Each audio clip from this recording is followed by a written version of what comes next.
आप देख रहे हैं हॉरर जोन 99 नवीन कुमार के साथ। तो आइए दोस्तों बढ़ते हैं आज की कहानी की ओर। दोस्तों कहानी में आगे बढ़ने से पहले आप सब लोग मेरे चैनल को जरूर से सब्सक्राइब कर लें, क्योंकि आपकी हर छोटी से छोटी मदद मेरे लिए मोटिवेशन का काम करती है और आप लोगों के लिए और भी बेहतरीन स्टोरीज लाने के लिए मुझे प्रेरणा देती है। तो चलिए शुरू करते हैं आज की कहानी। दोस्तों आदमी जब मुसीबत में पड़ता है तो कई बार वो कुछ ऐसा रास्ता अपनाता है जो उसके लिए एक भयानक दुर्घटना साबित होती है और उस चीज का उसे हमेशा पछतावा होता है। दोस्तों काजल जो कि घरों में मेड यानी कि नौकरानी का काम करती हैं, वो बताती हैं कि कैसे उन्होंने अपनी आंखों के सामने एक ऐसी ही खौफनाक घटना को घटते हुए देखा है जिसने उसे अंदर तक हिला दिया था। काजल बताती हैं कि घर का खर्चा चलाने के लिए उन्हें घरों में काम करना पड़ता है और उन्होंने कई सारे घरों में वर्षों तक काम किया है, लेकिन एक घर में उन्होंने कुछ ऐसा होते हुए देखा है जिसका अंदाज़ा उन्हें सपनों में भी नहीं था। मेहता परिवार, हाँ यही वो फैमिली थी। ये परिवार काफ़ी अमीर था। फैमिली बिजनेस होने के कारण परिवार में किसी भी चीज़ की कोई कमी नहीं थी। उनका बेटा अमेरिका में पढ़ाई करता था।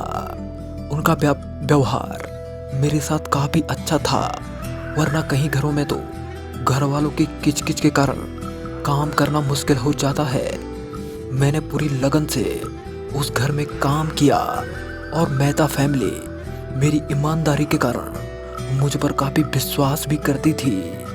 लेकिन वो कहते हैं ना कि खुशियों को बहुत जल्दी नज़र लग जाती है। मेहता फैमिली के साथ भी कुछ ऐसा ही होने वाला था।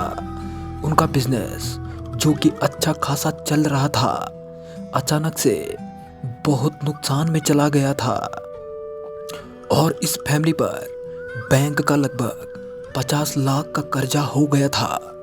उनका बेटा वरुण जो कि अमेरिका में पढ़ता था, जब उसे ये सब पता चला तो वो भी वापस आ गया और वापस आकर उसे पता चला कि फैमिली पर 50 लाख का कर्जा हो गया है और अगर अगले 2 महीनों के भीतर उन्होंने बैंक का कर्जा नहीं चुकाया तो बैंक उनका घर नीलाम कर देगा।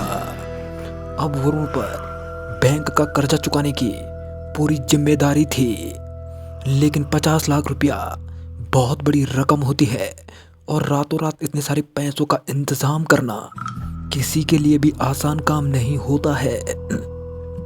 मेहता फैमिली ने जैसे तैसे करके 10 लाख रुपये तो कर लिए, लेकिन अभी भी 40 लाख और चाहिए थे।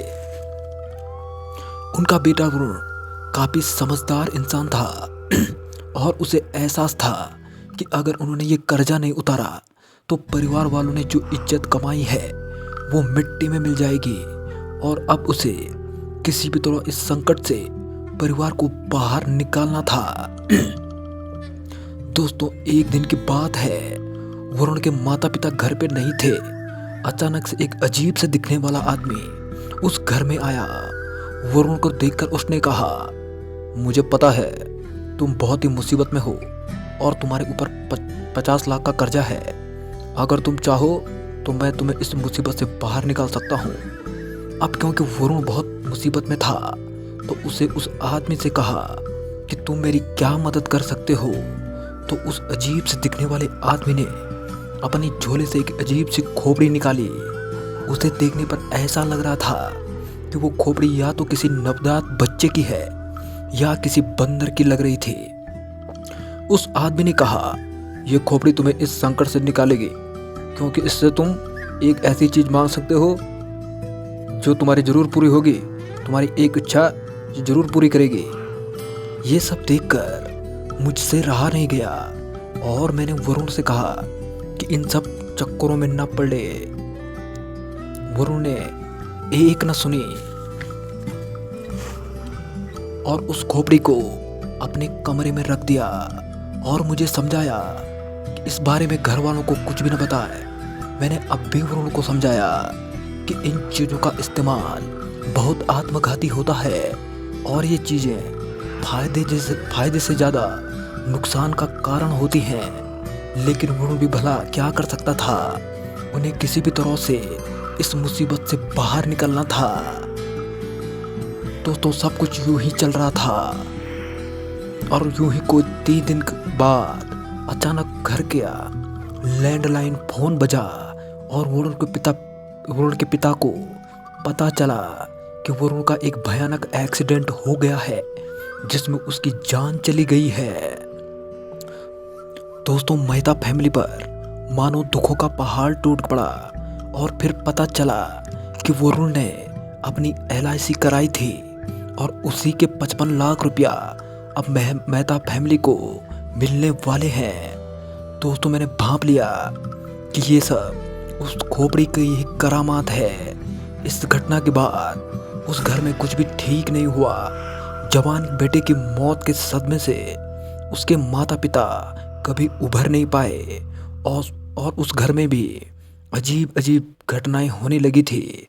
दोस्तों, वहाँ पर ऐसी ऐसी आवाज़ें आने लगी थी मानो कुछ ऐसा उस फैमिली में हो जो दिखाई नहीं दे रहा है। मैंने भी इस घर की नौकरी छोड़ दी। अगले कुछ दिनों में मुझे पता चला कि वरुण के माता पिता भी अपने उस घर में रहस्यमयी परिस्थितियों में मारे गए हैं। इस घटना को आज भी याद करके मेरे रोंगटे खड़े हो जाते हैं और इनका काले जादू और जादू टोने का इस्तेमाल किसी के भी लिए कितना घातक हो सकता है, ये इस बात की एक जीती जाती मिसाल है।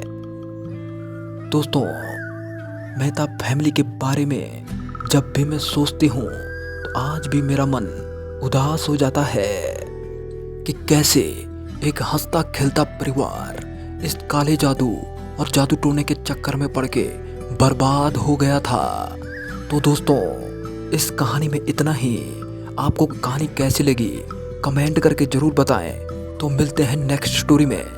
तब तक के लिए good bye and take care.